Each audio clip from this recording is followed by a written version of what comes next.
Hey guys, just want to let you know how much we appreciate you keeping Billy very busy these days.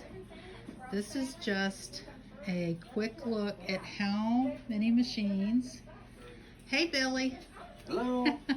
are waiting for Billy to look at. We're walking, and then we get down to the hallway because we ran out of room to put the machines that Billy still has to look at. And then we ran out of hallway. And now we've gone back into the back storage room. And here's another double line waiting for Billy to look at them.